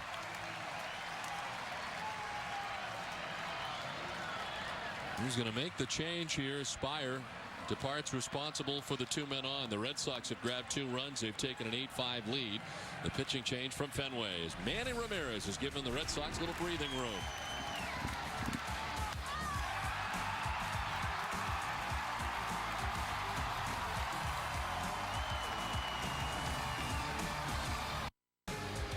Eight to 5, Red Sox on top now, 2 out in the 8th. The Angels change pitchers, and new pitcher on is Greg Jones. Greg Jones making his 9th appearance, second of this series. He worked yesterday in the ball game, game 1 of the day-night doubleheader.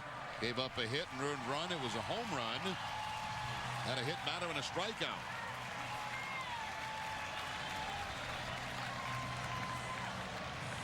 Runners at first and second. Manny Ramirez at second. J.D. Drew at first. 2 outs in the inning.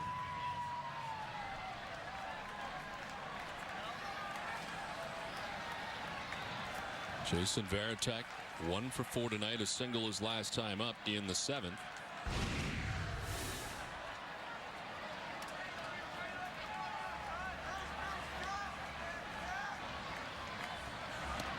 There's ball 1 outside.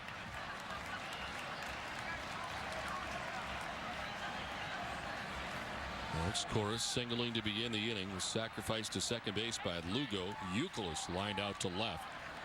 Angels opting to intentionally walk Ortiz, and then Manny Ramirez doubling in 2 runs giving the Red Sox this 8-5 advantage. Varitek fouls it off to the left, and it's 1-1 to the Red Sox catcher.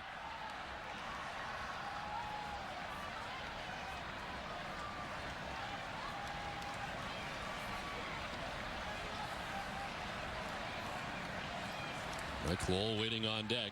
He pinch hit for Eric Kinski in the 7th.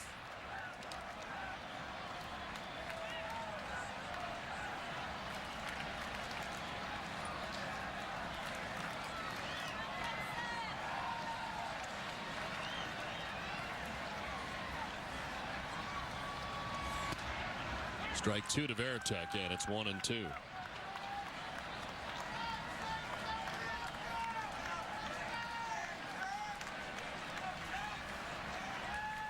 So far, Spire charged with 2 runs, responsible for the 2 men on.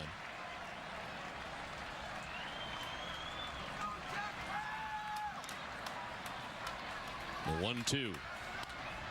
Chopped right side and off the glove of his Turris into right. Around from second comes Ramirez. Another Red Sox run as Boston leads it 9-5. A hit and an RBI for Jason Varitek, his second hit, and more of a pad now for the Red Sox. Quite a bit of that tonight. Ground balls that have just got by infielders for the Angels. Some of them getting the glove. A base hit for Varitek, an RBI, his second hit of the night. And a well-deserved rest coming up tomorrow afternoon.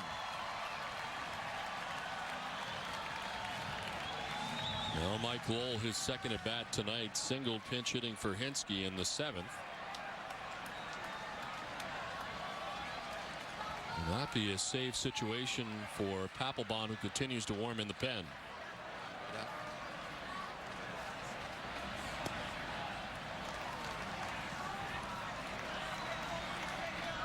Generally, when he gets up to warm up, he comes into a game.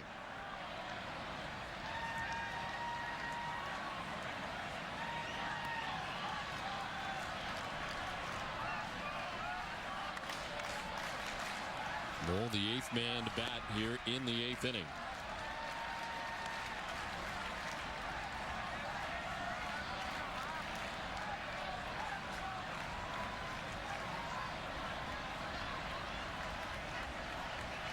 Who knows?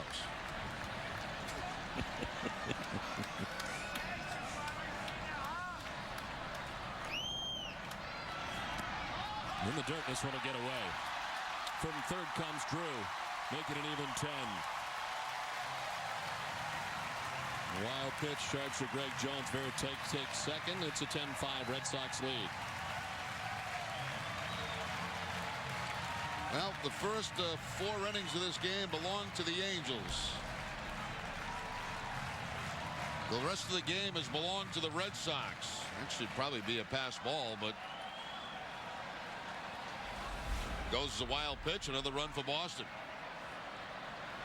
3-0 to Mike Lowell.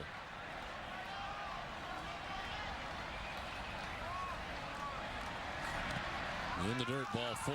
Jones not been close, and down to first goes Lowell. Third walk of the inning allowed by Angels pitching.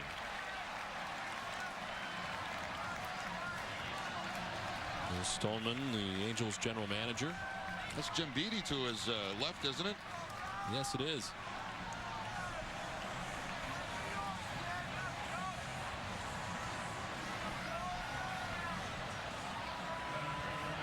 Jim Beattie was the assistant general manager for Mike Flanagan a while for the Orioles, of course, and actually interviewed with the Red Sox in between the time Theo Epstein was gone, and then, of course, returned to the Red Sox.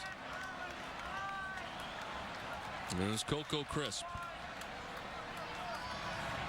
I'm trying to think, was that combination together up in Montreal at any point? Very well might have been.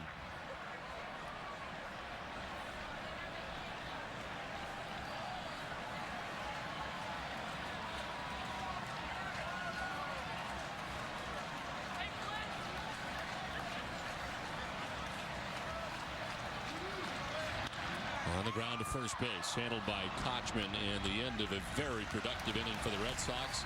They score 4 times in the bottom of the 8th. It's a 10-5 Boston lead as we head to the 9th. This pitch sequence is brought to you by the Commonwealth Health Connector. Cover your bases, connect to health, and we'll take a look at Manny Ramirez's 3-pitch at bat against Justin Spire. First pitch down and away for a ball. Second pitch, Manny fouling it off. Good pitch to hit. And on the third pitch, it was supposed to be inside. It stays out over the plate. And to the opposite field, they're driving a couple. Top half of the ninth inning, 10-5, Red Sox on top. And the Red Sox closer in a non-safe situation now. It's Jonathan Papelbon. 44th appearance of Papelbon. His last coming yesterday when he worked an inning and a third, picking up his 29th save. Had a couple of strikeouts, gave up one hit.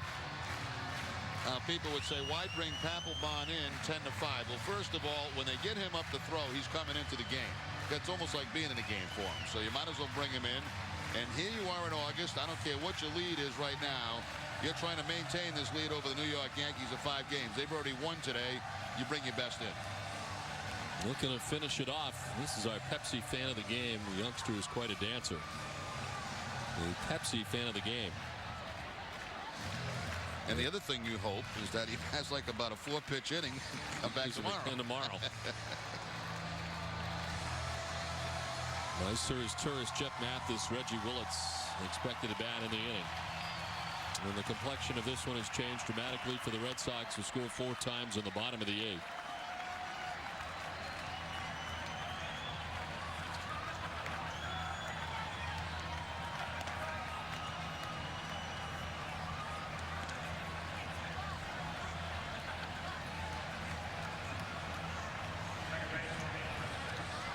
Well, the Red Sox have done the majority of their damage in just a couple of innings. 6 runs yesterday in the first inning, 4 runs in the 8th inning last night, a 6-run 5th inning, and a 4-run 8th inning tonight.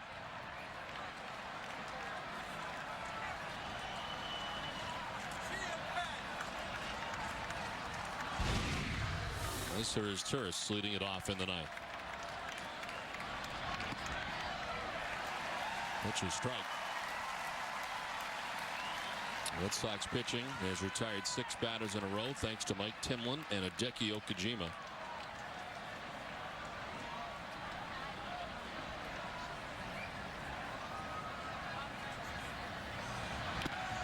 Foul tipped into the catcher's mitt, 0-2.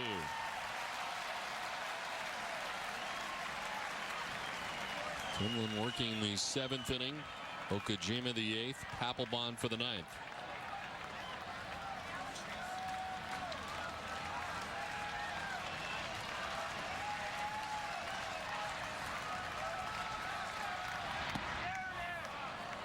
Ball 1-1-2. Looks like Eric Ibar has come out on deck. He bat for Jeff Mathis.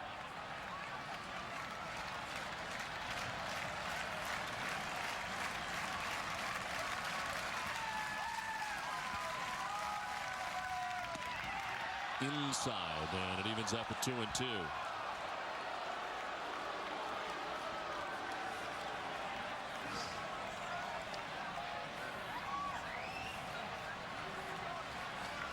Papelbon, who recorded a save in each of his last 6 appearances, in a non-save situation tonight. Picked at second by Cora, picks himself up and throws out his Turris. A nice pick by Alex Cora at second base, route number 1. Yeah, that's a tough play, too, because that ball's hit hard. It's hit with top spin, and Cora with the very short hop. And then has time to get up and throw him out at first base. A nominee for this week's DIN Trophy Play of the Week. Tune into the pregame show this Friday to see which play will win this week's DIN Trophy Play of the Week. Well, Jonathan Papelbon certainly appreciating the work by Cora at second base for the first out of the 9th inning. And here's Eric Ibar, who pinch hits for Jeff Mathis, who had been 1 for 3 tonight.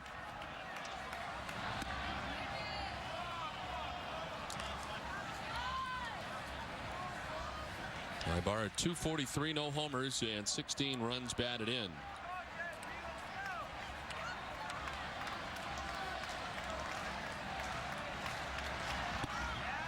The strike, and it's a ball and a strike to Ibar. Kurt Schilling going the first 6 innings tonight, giving up the 5 runs that the Angels have. On 8 hits, 2 home runs allowed. He struck out 3. Red Sox trail 5-0. A 10 unanswered runs scored tonight by the Red Sox. Splitter that time from Papelbon to pick up strike 2. Big Poppy looks like he's pretty confident that this one's going to end, as he has got the shirt already outside the pants. Kind of a signature move of the Angels shortstop, former Red Sox shortstop Orlando Cabrera. Kind of like doing that after work, too. I noticed. The 1-2, swing and a miss. Ibar strikes out for the 2nd out of the 9th.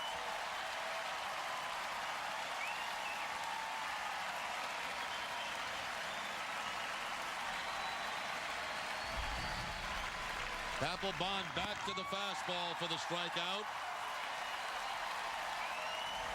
Papelbon now with 64 strikeouts in 44 innings.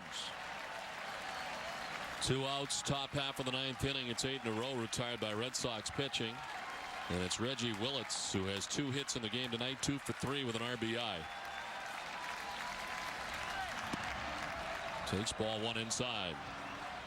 Stay tuned after the game for Granite City Electric Extra Innings Extra. TC and Jim Rice to get the manager's assessment and Terry's take with Tina. Plus a preview of tomorrow's game, Tavares against Saunders. All in high definition right on Nesson. There's a strike and it evens up at 1-1 to Willits.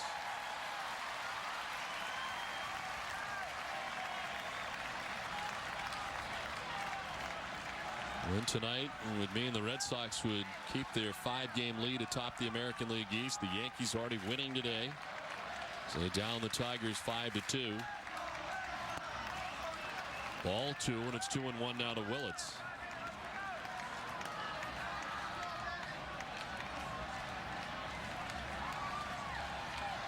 In this battle, the best in the West against the best of the East. Red Sox trying to take the 2nd game of 3 here against the Angels tonight. Strike 2, and it's 2-2 to Willits.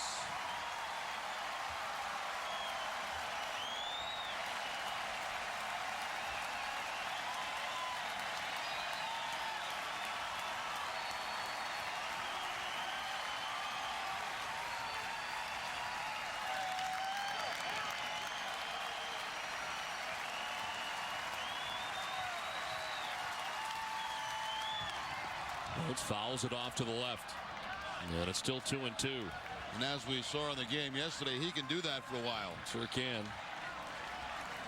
13 pitch battle last night. First batter that Gagne faced coming into the game. Turned out to be a bad ending for Gagne and the Red Sox.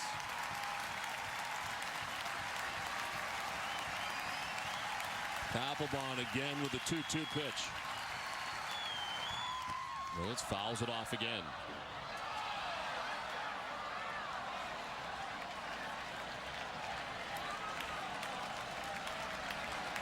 This good-looking rookie for the Angels. The Red Sox have certainly got to know in this season series.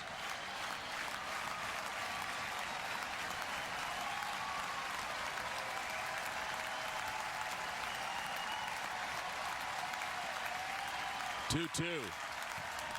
Fouled off, still 2-2.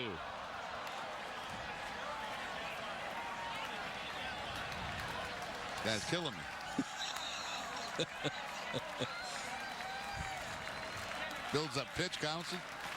Did it yesterday to Gagne, doing it right now to Papelbon. Tough out. You'd like him more if he was on your side.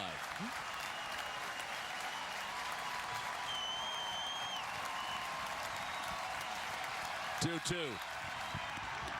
Ball 3, full count.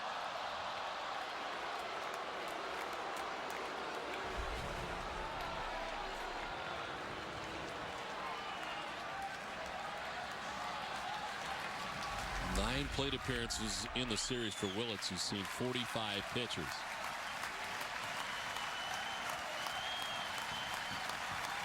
He's waiting on a 3-2.